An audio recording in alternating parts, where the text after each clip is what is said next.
Hi, third graders. This is Mrs. Oyster, and today we are going to review adding two-digit numbers. So by the end of this lesson, you should be able to add numbers fluently within 100 and be able to use place value to determine whether or not to regroup. At the end of this unit, you will also be able to add up to 4 two-digit numbers.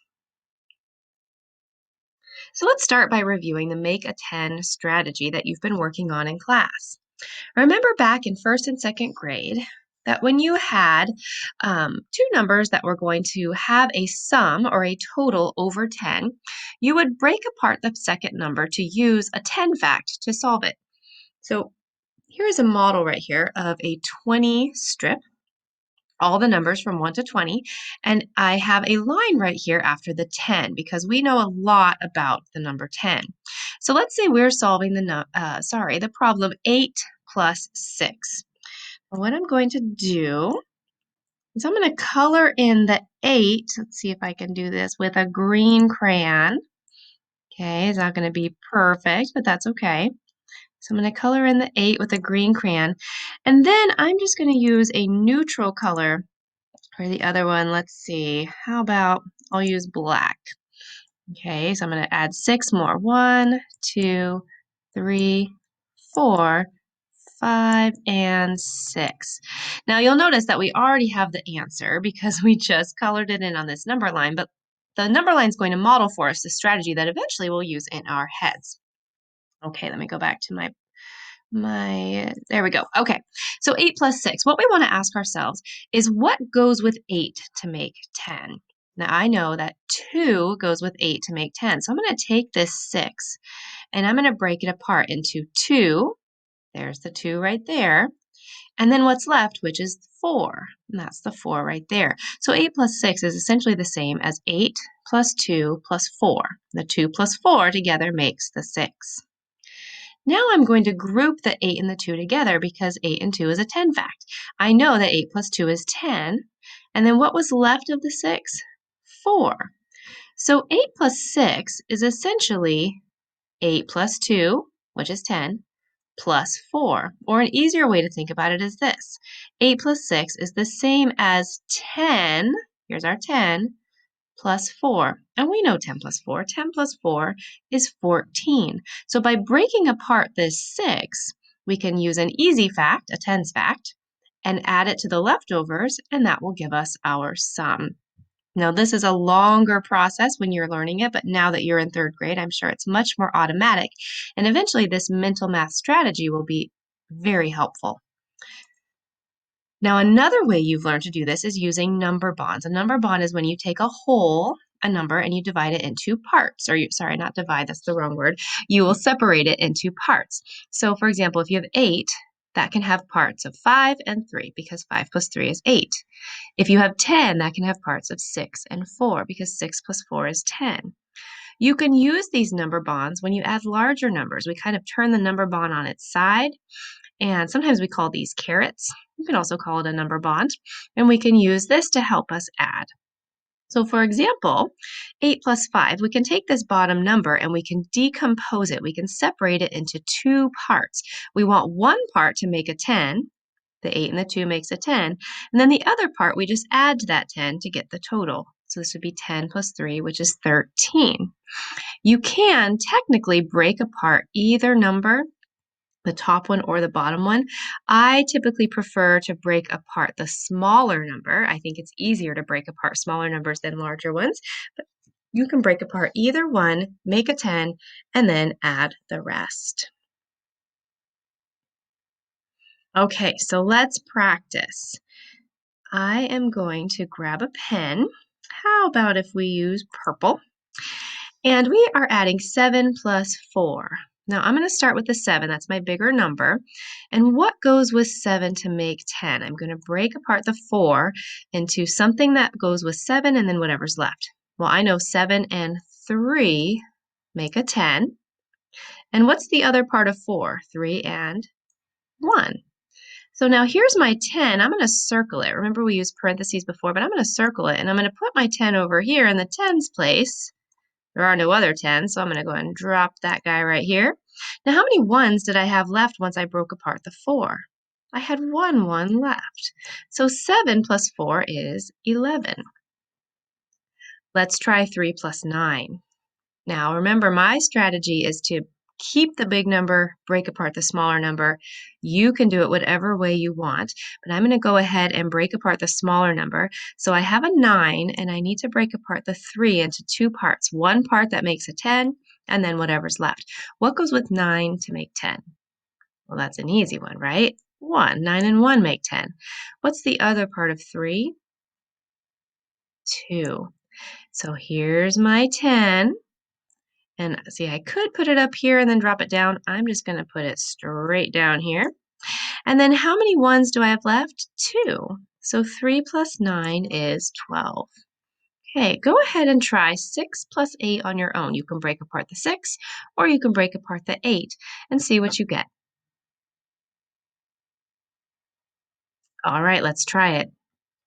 This time, I know I said I always keep the big number and break apart the smaller number, but I'm going to actually do it the other way to show you that it does work. So I'm going to break apart the 8. So what goes with 6 to make 10? 4. What's the other part of 8?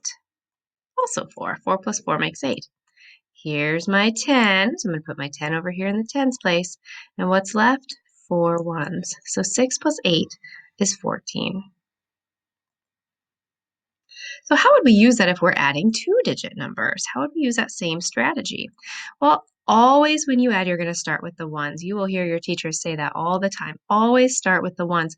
So I have 4 and I have 6. What do you know about 4 and 6? Well, I know that makes exactly 10. So I'm going to put that 10 over here in the tens place up here, because if I have 10 ones, I have to regroup them and make 10. How many ones would be left? 0. Because I made this 10, I moved it over here, and now there's 0 ones left. Now I'm going to add up my tens. 1 10, 4 tens, and one more 10. This is 5, plus one more is 6. 44 plus 16 would be 60. So that's how it works when you have two-digit numbers. So let's try a couple of these together, and then I'm going to have you do a couple on your own. Let's start with 19 plus 6. I'm going to break apart that 6, and I'm going to say, okay, 9 and 1 makes a 10. I'm going to take that 10 and move it over here, okay? And then what's the other part of 6? 5. And the 5 are left, so I'm just going to go ahead and drop those down here. Now I'll add my tens together. I have one 10 that I regrouped and another 10. That makes two tens. So 19 plus 6 is 25. All right, let's try this one down here. 7 and 3. What goes with 3 to make 10? Exactly, 7. So the 3 and 7 actually makes a 10. I'm going to put that 10 over here. How many ones are left? 0. So now let's go ahead and add up our tens. 1 10 plus 2 tens, that makes 3 tens. Plus one more would make 4 tens. So 23 plus 17 is 40. Okay, I'm going to have you try 27 plus 8 on your own, and then we'll check it.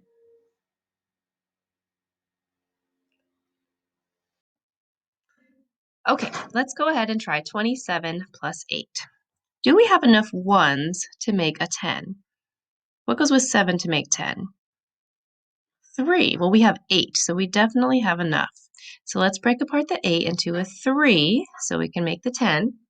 And then the other part of 8, which is 5. All right, here's our 10. We're going to move it over here to the tens place. And then how many ones did we have left? 5, so we'll put the 5 right here. Now we have one 10 that we regrouped and the two tens that were already there. That makes 3 tens. Is that enough tens to make 100? No, it is not. We need 10 tens to make 100. So we're just going to go ahead and bring those 3 tens down, and our answer will be 35. Okay, last one. 82 plus 42. Let's look at our ones. We have 2 plus 2. Is that enough to make a 10? It is not. 2 plus 2 is 4. So we'll just go ahead and put the 4 ones right there. No need to regroup this time. Now let's look at our tens. We have 8 and 4.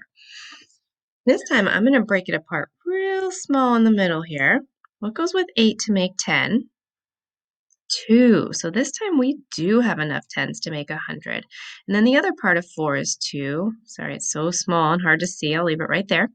So we'll take this 8 and 2, and this is going to make 100. So we're going to bring that over to the hundreds place. And then how many tens are left? 2 tens. So we'll bring those 2 tens right down here. Now there's no hundreds in our add-ins, and so this 100 is just going to drop all the way down, and 82 plus 42 equals 124. Okay, next, I want you to take these 4 problems and rewrite them vertically, like I did over here, to solve them.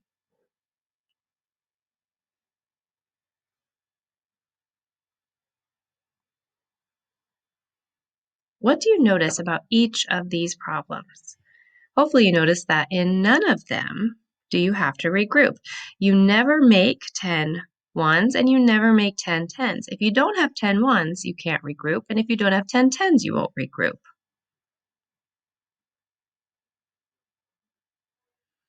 All right. We're going to wrap up this lesson by deciding if we need to regroup or if we don't need to regroup. When we add, we only regroup if our parts equal 10 or more. If we cannot make a 10, then we can't regroup. Okay, you can't have a 10 in the ones place or a 100 in the tens place. And so if that occurs, we do have to regroup. But if you can't make 10, then you don't. So let's take a look at this one right here, 26 plus 47. And I want you to take a look at the ones place. Do you need to regroup? The answer is yes, you do, because 6 plus 7 is 13. That does make a 10. If you make a 10, you have to regroup. So we'll put that one right here. How about 24 plus 34? Will you regroup when you solve that problem? No, you will not, because 4 plus 4 is 8. If you have 8 ones, you can't make a 10. They just stay in the ones place. So this goes in the no regroup section. How about 63 plus 15? Regroup or no regroup? Hopefully you said no regroup, because 3 plus 5, 3 ones plus 5 ones makes 8 ones. We can't regroup with 8 ones. We have to have a 10. So this one goes over here as well. 73 plus 51,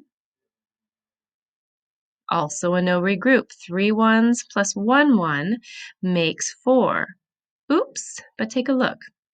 Look at our tens place. We didn't regroup the ones, but in the tens place we have 7 tens and 5 tens.